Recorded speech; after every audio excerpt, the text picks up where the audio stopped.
Hello friends, अस्सलाम वालेकुम, नमस्ते, सत श्री अकाल। आज आपण बनवणार आहोत खमंग कुरकुरीत अशी मस्त दिसणारी भरपूर पदर असलेली आळूची वडी।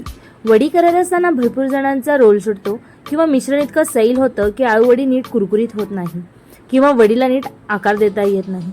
असे अनेक प्रॉब्लेम अनेकांना येतात।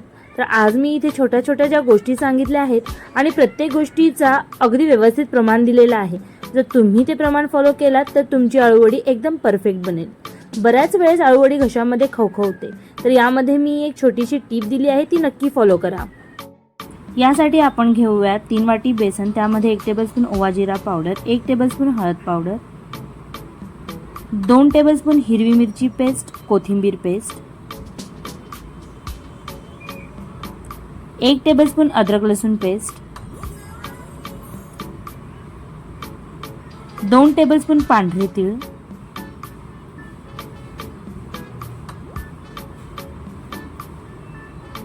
चवीनुसार मीठ,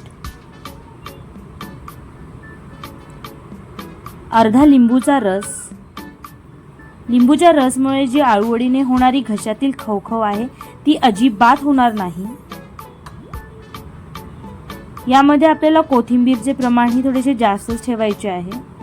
आता हे सर्व मसाले पिठामध्ये एकत्रित करून घ्यायचे आहेत।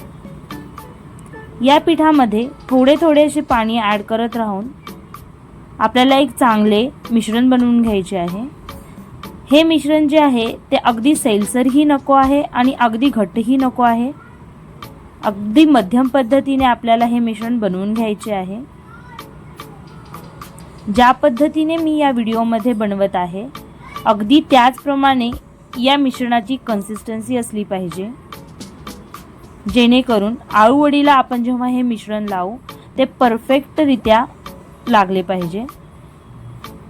पण जर जास्त सैलसर झाले तर ते पाण्याला चिकटणार नाही आणि जी वडी आहे ती चवदार लागणार नाही। तुम्ही बघू शकता अगदी याचप्रमाणे आपल्याला या मिश्रणाची कन्सिस्टन्सी हवी आहे। आता आपण आळूचे पाने घेऊयात आणि हे जे मिश्रण बनवलेले आहे ते पाण्याच्या मागच्या बाजूने लावून घेऊयात। अगदी प्रमाणात आपल्याला हे लावून घ्यायचे आहे।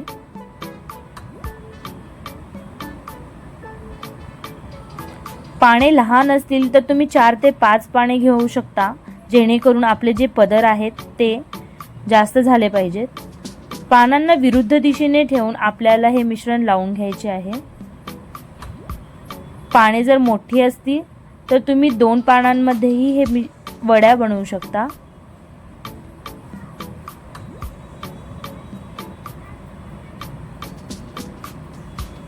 इथे मी 4 पानांचा वापर केलेला आहे। मिश्रण समप्रमाणात लागल्यानंतर आपण याचा एक रोल बनवून घेऊयात। मी ज्या पद्धतीने हा रोल बनवलेला आहे माझा मिश्रण थोडाही बाहेर आलेला नाहीये। अगदी याच रीतीने आपल्याला हे रोल बनवून घ्यायचे आहे।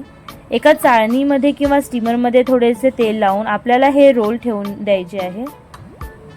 एका पातेल्यात 1 तांबे पाणी गरम करून ही चाळणी आपल्याला ठेवून द्यायची आहे। त्यावरती झाकण झाकायचे आहे। झाकण झाकून आपल्याला हे वडी 10 ते 15 मिनिटं उकडून घ्यायची आहे।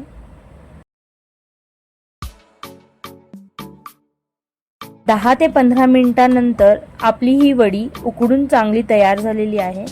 तुम्ही बघू शकता वडीला थोडासा काळसरपणा आलेला आहे, म्हणजे आपली जी वड्या आहेत त्या अगदी परफेक्ट उकडून झालेल्या आहेत। आळूवडी पूर्ण उकडल्यानंतर शक्यतो ती पूर्णपणे थंड झाल्यानंतरच कापायला घ्या। गरम गरम कापायला घेतली की वडी उलगडू शकते आणि वडी कापली सुद्धा जाणार नाही। अगदी समप्रमाणात आपल्याला ह्या वड्या ज्या आहेत त्या कापून घ्यायच्या आहेत, एकसारख्या आकारात। बघू शकता मी किती एकसारख्या आकारात या वड्या ज्या आहेत त्या कापून घेतलेल्या आहेत। वडी तळत असताना शक्यतो जास्त तेलाचा वापर करू नका, कारण वडीमुळे तेल काळे होण्याची शक्यता असते। तुम्हाला जसे लागेल तसे नंतर तेल वाढवून तुम्ही या वड्या तळून घेऊ शकता। वडी तळत असताना मंद किंवा मध्यम आचेवरती तळायची। जर तुम्ही मोठ्या आचेवरती तळली तर ती वरून तर कुरकुरीत होते, पण आतून मऊ पडते किंवा घशामध्ये दाटल्यासारखी होते.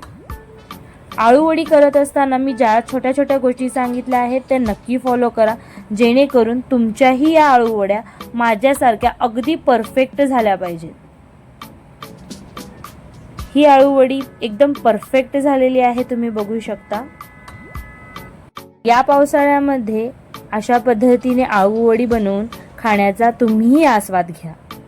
आणि माझ्या टिप्स वापरून तुमची आळू वडी कशी बनली मला कमेंट बॉक्समध्ये नक्की कळवा. तुम्ही जर या चॅनलवरती नवीन असाल तर चॅनलला सबस्क्राईब नक्की करा.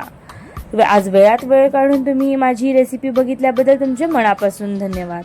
पुन्हा भेटूयात अशाच एका छानशा रेसिपीसोबत. तोपर्यंत मस्त राहा, खुश राहा, आनंदित राहा आणि खात राहा.